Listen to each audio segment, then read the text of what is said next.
Well, for one, I know our guys are ready to get back to the court and hopefully put on a better performance than our last outing, the last two outings. They were in different venues, and Iowa State, and of course the last game against Clemson, which I really felt we had what they call a meltdown. That's where you don't finish, and but I think there's going to be some lessons learned from it, and it's going to benefit us. I really, really do, and that's why this schedule was put together so we can find out a little bit more about ourselves. One of the things I stated earlier was sometimes you get a pat on the back, it sets you back, and I thought our guys were feeling that, and not knowing with the understanding that you got to show up and play. And so this has been a week where we really had a chance to prepare our team to get better, and so I'm anxious to see Saturday approaches against an outstanding Dayton team, very experienced team. I think that's one of the things that when I look at their team, they got experienced guys that played in the, of course, in the tournament, advanced to the Elite Eight.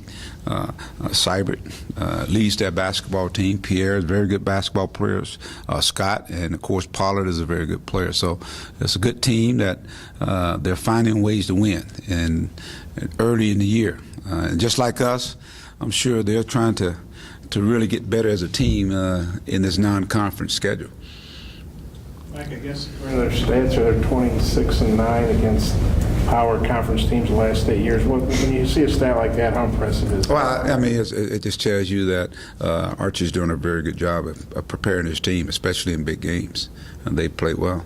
What's their style? I mean, what kind of tempo do they want? They will go up tempo, but they prefer the mid tempo. I think their scores are in the 60s and the 70s, and they want it to be a kind of a grinder kind of game and make you work on defense. I mean, they'll have the shot clock run down, but they'll run off of.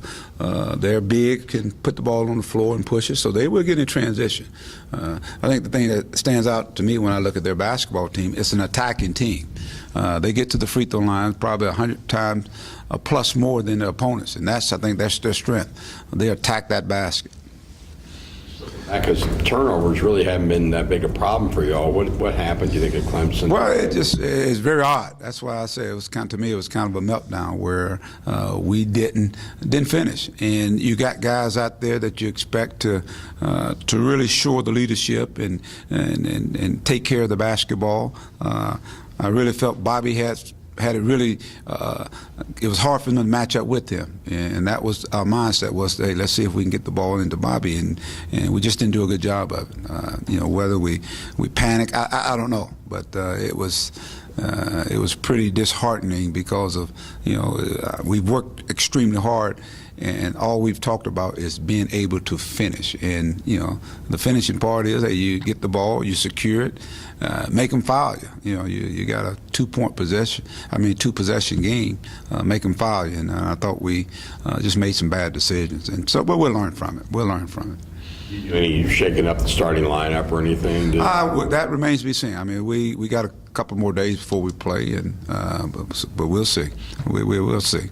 It seemed late in that ball game that your big guys seem to get stuck out on Rod Hall. Are they switching too much, or is that just the way y'all play? Or? Well, I think when it's going down to crunch time, I think your players have got to on the floor. You got to have some head on the floor, and obviously with the ball in Rod's hand, people have never isolated on us. And so we've always run a couple of people at him to make him get out of the ball hand. The key is to get the ball out of the best ball in his hand. And so that means we didn't. We had some. We didn't get that done, especially in the second half when that took place. So that means the assignments that should have taken place, it didn't take place. One thing you mentioned after the game was regretting not having Jabril Durham out on the floor. Do you feel like he's going to have a bigger role moving forward? Well, I think you got another ball handler out there that can handle the basketball and hopefully make decisions. I think it can lessen some of the load on Kai, because I think a lot of time we see Kai with the ball in his hand, and obviously sometimes the decisions he's make, they're not the right decision. But if you lessen the load, because sometimes you try to do too much. I think sometimes you try to do too much, and I think that's to a fault for Kai. It's not like he's not trying, but I think he's got to be able to trust, and that's the biggest word for our guys is we got to trust each other, whether it be on offense, and even more so on defense. Let's say a guy like Rod Hall getting in the paint. There was a couple of times where we actually came over and blocked the shot, but we had guys that standing there watching it. In practice this week. He's got a little edge on him now, and that's what we got to play with. I think whether we play at home or on the road, we got to play with that edge. Mike, you guys are obviously like to be aggressive on defense, and so sometimes pick up some fouls. You mentioned how many free throws they take. Do you have to make any kind of defensive adjustments with that in mind? Or? With this team coming in? Yeah. We're going to do what we do. I think, you make adjustments as the game goes on, but I think we can't lose our aggressiveness. I mean, it's you make an adjustment, depending on what they do and how the game's called. But I can't sit here and say we're going to back up, and no, we're going to be us. We're going to be who we are. They're holding opponents to 37% shooting. What impresses you about their defense, and what's the key to shooting better? Well, they do a good job of really packing it in there. You take tough shots. They switch a lot. They make you grind it out just like them. I think the tempo is going to be big in this game. If your tempo is to their liking, then obviously you're going to see some. They don't mind the low percentage shooting. That falls right into what they want to do. But we want to make sure it's an up tempo game. I guess you never know what a team's going to do game to game, but I guess their three-point shooting has not been very good on the year. What are your thoughts? I think they're capable. I know they're capable. I mean, they're taking them. So and they got multiple guys taking them, and so they hadn't made them at the clip that they probably want to. But every game is such a different game. It's a different game. It's a different character. It takes on a different character. So. But I know we've got to be on the defensive side of guarding the three-point line, guarding guys that are attacking as well.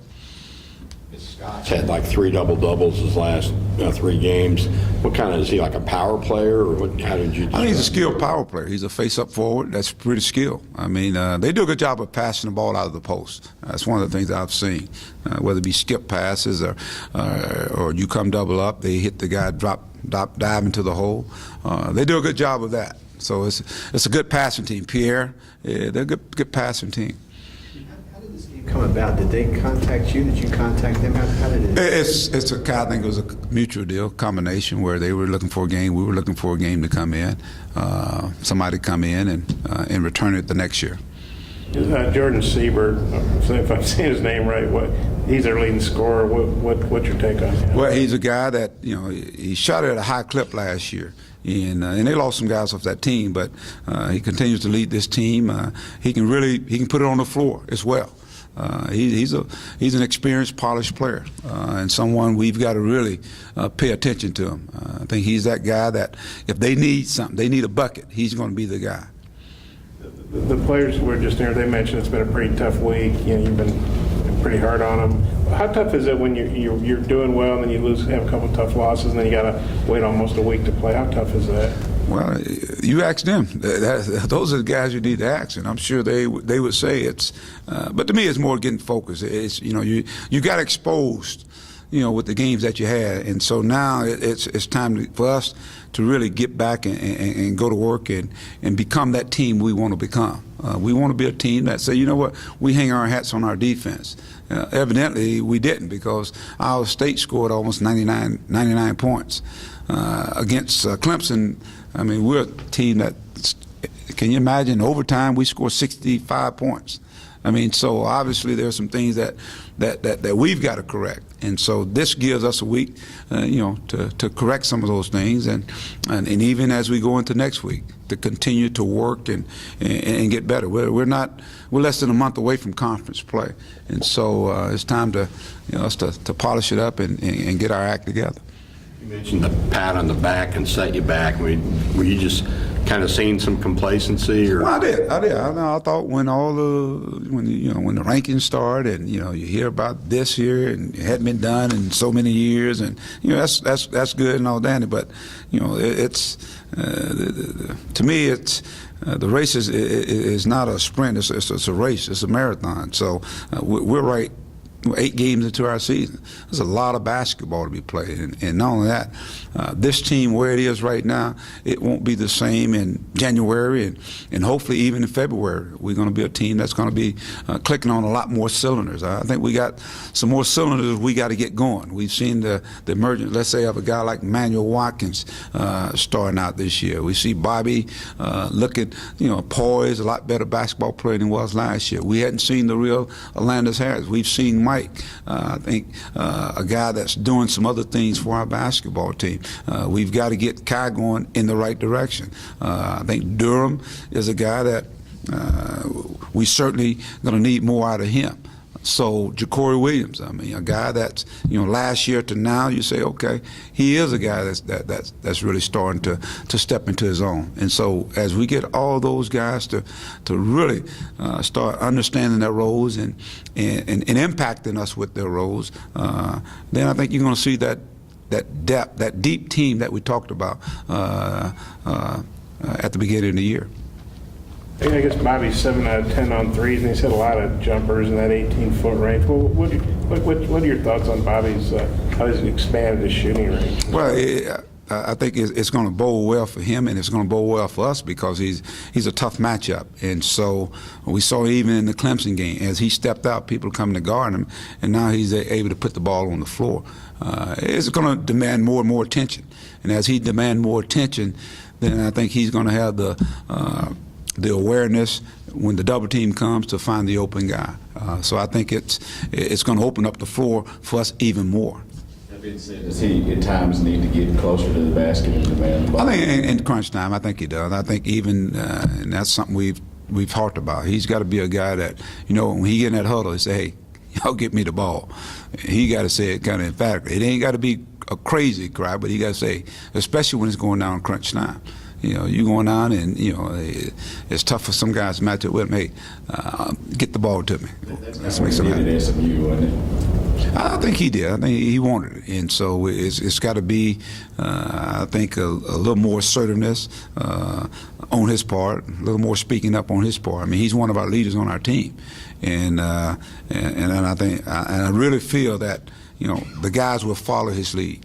Coach Richard was saying on the radio today that he's such a well-mannered kid that maybe it's not his nature to do that, but he's got to learn how to do that. Is he a nice kid that's got to just take over? He is. I mean, you think about it, Bobby's 19 years old. He's 19 years old, and the rapid development of him, it's been pretty rapid, and but that's.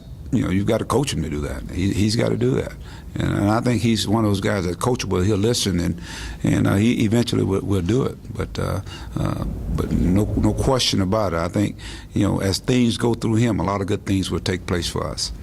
So you think, I don't think he scored in the overtime. I think that was the kind of combination, guys not looking for him not being as aggressive, maybe trying to get the ball. Was it a combination? We didn't do a good job of getting it to him.